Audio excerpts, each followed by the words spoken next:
Continuamos en mensaje directo, lo anticipábamos recién. La cuestión económica es una cuestión central de lo que está pasando en el país. Ayer el gobierno nacional convocó a empresarios y a gremios para tratar de ir dándole forma a un acuerdo de precios y salarios que por lo menos ancle las expectativas de inflación, ¿no? Que dé una perspectiva de cuánto aumentarían los sueldos, cuánto aumentarían a nivel global los precios. Es una herramienta que se ha probado en otras oportunidades en el país y tampoco ha dado resultado porque en muchas de estas ocasiones la dinámica de la realidad terminó sobrepasando esos acuerdos y esos niveles de expectativa, sino fue también por el hecho de que los acuerdos se incumplían. Hay mucha preocupación por lo que está ocurriendo con los precios. Marzo daría, lo reiteramos, alrededor del 6% o por lo menos bastante arriba del 5%, lo que marcaría una intensificación del incremento de precios. Vamos a hablar de las cuestiones económicas, de lo que está haciendo el gobierno y de las perspectivas para el año con Guillermo Pizarro, economista cordobés, con quien ya estamos en comunicación. Guillermo, buen mediodía. Hola Marcos, ¿cómo estás? Buen día. Muy bien. Bueno, Guillermo, primero, ¿cómo estás viendo la situación económica? Cada vez que hablamos con vos hay un escaloncito más en cuanto al empeoramiento de algunos índices centrales, ¿no? Por lo menos específicamente en cuanto a lo económico y en cuanto a la inflación. Sí, te escuchaba recién cuando comentabas un poco la situación y sí, realmente obviamente que no hay ningún dato que nos muestre ninguna mejora, ¿no? Más allá de lo positivo del acuerdo con el fondo, que era un tema que algunas de las veces hemos charlado. Sabemos que veníamos con una inercia inflacionaria muy fuerte, que también hemos comentado en otro momento, y bueno, y esto que viene arrastrando más aumentos que se van produciendo en costos, todavía falta más aumentos de servicios, ¿no? Hubo aumentos de combustible, falta más, hubo un aumento de la luz, del gas, de los distintos servicios que todavía tienen algunos aumentos pendientes. Todo esto, más, por supuesto, el origen que decimos siempre de la inflación, que es la gran emisión monetaria, hace que se haga muy difícil contener los precios.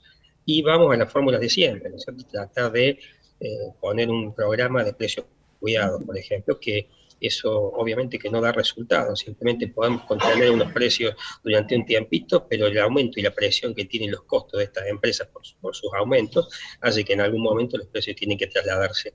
Y bueno, y lo vamos viendo en el aumento del índice de precios, ¿no? Guillermo, mencionabas el acuerdo con el Fondo Monetario. Hay dos visiones contrapuestas con respecto a lo que el acuerdo puede generar en la inflación. Hay quienes dicen que, bueno, con las reservas alimentadas, digamos, incrementadas con el acuerdo con el fondo, puede haber otra perspectiva en cuanto al dólar y eso puede tener un efecto en la inflación. Y otros dicen que en realidad lo que se acordó con el fondo, lo que está escrito, lo que hace es generar una retroalimentación de la inflación y que lo que estableció el Fondo Monetario en su modelo para Argentina, lo que va a hacer es incrementar el índice inflacionario. ¿Qué ves de estas dos opiniones contrapuestas de los efectos del acuerdo con el fondo? Ya, en realidad los efectos del acuerdo con el fondo van a depender de las políticas que se tomen internamente. O sea, con el fondo lo que nosotros hacemos es acordar un plan de pagos porque no podíamos pagar lo que debíamos, ¿no? Es como cualquier economía familiar, vos le debes al banco, vas al banco y acordas cómo vas a pagar tu deuda. Después va a depender del excesivo gasto público que tenemos, si se va a seguir monetizando ese gasto público o no, que en realidad no hay mucha alternativa más que tomar crédito como está haciendo el gobierno en el mercado interno con tasas de interés altas que en algún momento se están haciendo una bola de nieve muy grande y en algún momento no sé si lo van a poder pagar. Si bien pueden siempre emitir, pero la emisión, volvemos a lo mismo de siempre, vos haces una bola de nieve de deuda, tenés que pagarlo, no tenés los fondos, vamos a la emisión. En realidad el secreto está en equilibrar las cuentas públicas. Yo entiendo que decirlo es fácil y hacerlo es muy complejo porque estamos en una situación de una economía que no crece, donde hay muchísimos subsidios, donde hay subsidios que se llaman subsidios económicos, que son los que se dan a las empresas que brindan servicios, los subsidios a las personas, y una economía que no crece para alimentar todo eso. Entonces estamos en una trampa donde si seguimos alimentando o manteniendo eso con emisión monetaria, no vamos a contener nunca la inflación. Eso es básico. Y después, por supuesto, otras transformaciones que la economía requiere para que pueda atraerse inversiones, para que sea una economía más proproductiva y no una economía que castigue la producción. Si no hacemos esas transformaciones, esos cambios, vamos a seguir con parches que no nos van a dar ningún resultado. Guillermo, ayer el gobierno convocó a empresas, convocó a los gremios para tratar de ir definiendo un acuerdo de precios y salarios. ¿Eso tiene efecto? Por lo menos en oportunidades anteriores que se probó como herramienta, no tuvo las consecuencias deseadas. ¿En este contexto puede anclar expectativas?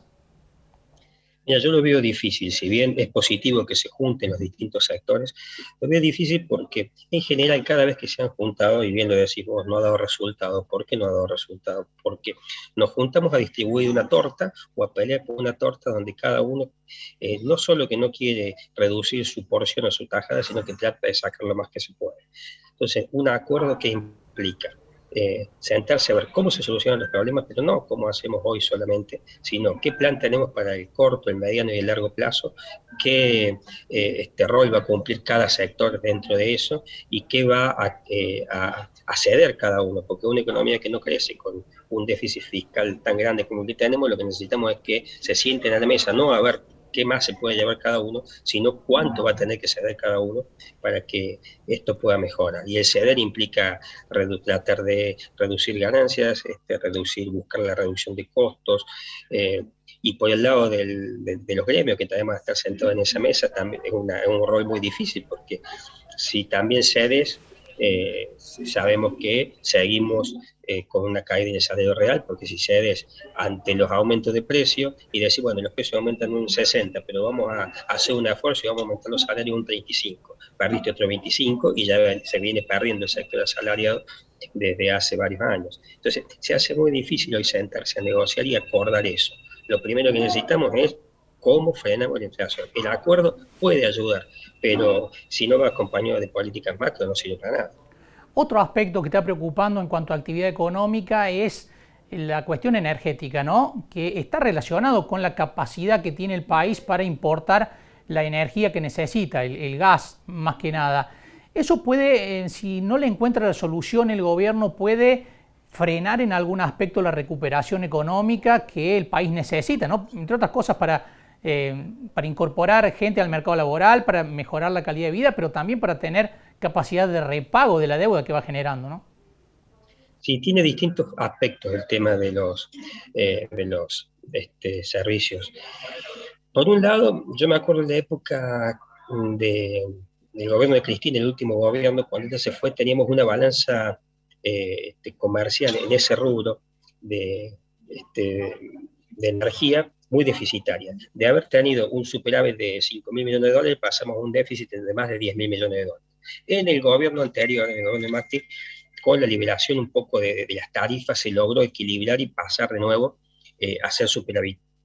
¿Qué pasa? Cuando vos empezás a poner de nuevo trabas a cualquier mercado que vos le pones trabas, empieza a generar complicaciones. Cuando vos le pones trabas, no permitís que se produzcan los aumentos, no permitís que las empresas puedan manejar sus márgenes y de allí decidir hacer sus decisiones de inversión. ¿Qué pasa? Las empresas se frenan y no invierten. No invierten, por lo tanto no tenemos energía, combustible. No tenemos energía, tenemos que salir a importarla. Y bueno, y empezamos en un círculo vicioso de nuevo donde no solo que no tenemos energía, sino que la balanza comercial se convierte en deficitaria nuevamente, y con lo que eso implica en cuanto a la salida de dólares en una economía que no tiene dólares. Guillermo, muchísimas gracias por estos minutos con mensaje directo, como siempre. Gracias, Marcos, un abrazo. Ha sido un gusto. Guillermo Pizarro, economista, explicando cuál es la situación económica actual, los enormes problemas, complejos problemas que tiene la economía y que tiene el gobierno ante sí, un gobierno que no alcanza a coordinar una política económica que dé certidumbre, que dé una perspectiva para que por lo menos las expectativas inflacionarias se vayan acotando con el tiempo. Hablábamos con Guillermo en la última pregunta la cuestión energética, ¿no? Que está generando mucha preocupación. El gobierno está tratando de calmar ese tema diciendo públicamente que no hay crisis y que está garantizado el aprovisionamiento para la industria y también para los consumidores residenciales. Sin embargo, en las últimas semanas, el gobierno nacional, las autoridades de la Secretaría de Energía se han comunicado con los gobiernos provinciales anticipándoles que va a haber inconvenientes, que ya lo está habiendo, por un lado con el gasoil, que no está la cantidad que se necesita para levantar la cosecha, pero también problemas con el aprovisionamiento de gas. Hoy el gobierno de Córdoba, el gobierno de Juan Schiaretti, convocó al G6, las 6 instituciones más representativas del sector empresario, tanto comercial, industrial y todos los sectores que conforman el entramado económico y empresarial más importante de la provincia, precisamente por este tema, para saber o para tratar de ser previsores, de buscar algún tipo de alternativas para hacer que la crisis que puede haber en cuanto al aprovisionamiento de energía se atenúe lo más posible, pero también para tratar de establecer prioridades. Por ejemplo, si va a haber cortes de energía, que se definan prioridades con respecto a quiénes sufrirían primero los cortes, qué sectores son prioritarios, qué sectores pueden tener cortes sin que los efectos sean tan fuertes sobre la economía. Eso va a analizar hoy el gobierno de la provincia de Córdoba con el G6 y también está convocada la mesa de enlace para analizar el mismo aspecto, la crisis energética y las posibles vías de salida, por lo menos en Córdoba, y si no de salida, sí de atenuación de los efectos de los cortes que se vendrían en el gas y en la energía en general.